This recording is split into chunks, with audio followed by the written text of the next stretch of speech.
here with Casual Convo with Zack Scicluna. Hope you're doing well, and wanted to talk about a little bit about the best timing for things. So for example, we're going to cover best time to buy in this video. So we're going to talk about when is the best time to actually go and physically buy a home. Is there a best time to get the best deal?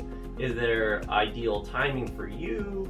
Is there the best market period? There's time. That's, again, we keep talking time.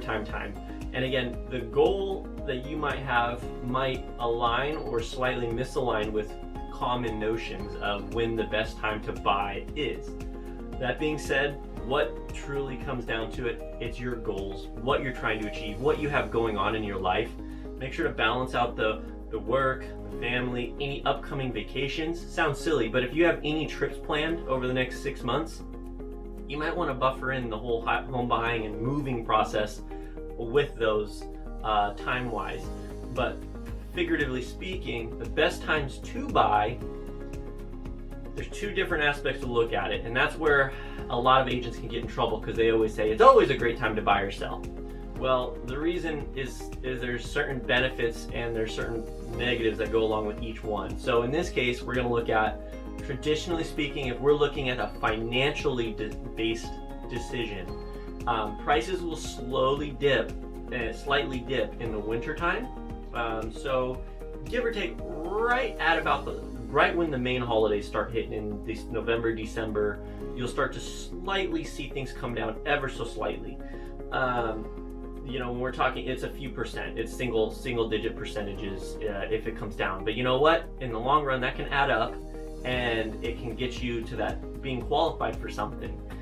So for example, something's like 410 that you liked, and it sits on the market forever, and then it rolls into the winter months, and it's sat November, December, and then January rolls around and it's still there.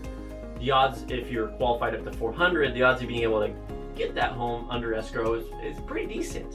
With a good agent like myself, we can negotiate that.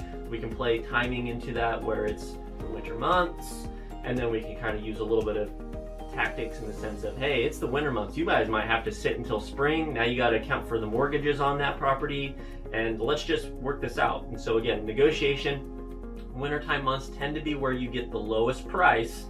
The only quantity to that is there's less inventory most of the time. So what that will mean is that there's traditionally, if you wake up every morning and you get notifications on your phone that there's 50 new homes on the market that day, or 20, or 15, whatever the average is in your area, slash that in definitely half in most cases, and that's where your monthly, where the inventory tends to shrink. So if you're not terribly picky on the home, but you're very specific on the dollar amount and getting the most square footage or the most land, then waiting to the winter months might be your best bet.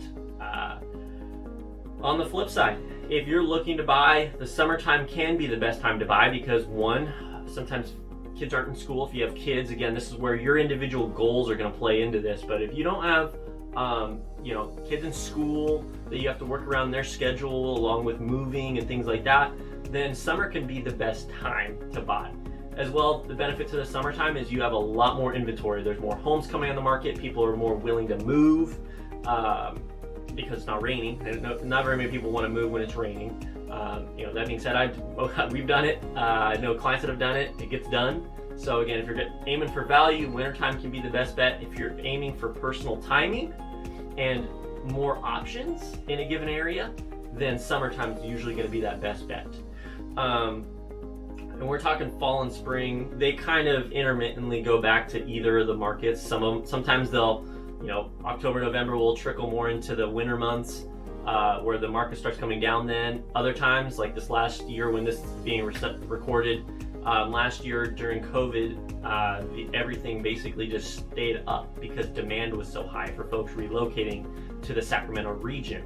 That being said, every region is different, so those months can adjust given in the different locations you're looking, and each market's a little unique, but I'm happy to provide guidance on that when it comes to your personal goals.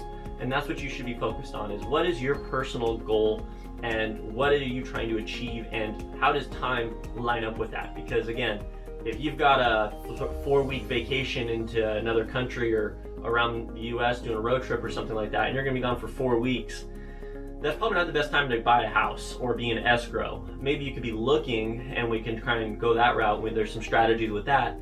But you're probably not going to want to get into escrow, so to say, on a home right before you leave on that nice long trip. Again, timing is key, and again, your personal goals is going to be what's the biggest bet here. But to summarize, winter months, the prices tend to come down a couple percentage points, and then during the summer, they tend to go up price-wise, but there is more inventory available, and it tends to line up better with people's schedules to be moving during those months. So thank you again for tuning in to Casual Convo with Zack Scicluna here, and I wanted to say please like and subscribe this video. Comment down below if you have any questions or input or thoughts, or any questions about maybe your personal goals and timing of that, and what I could provide you a recommendation. But beyond that, we have an upcoming raffle here we're going to be doing.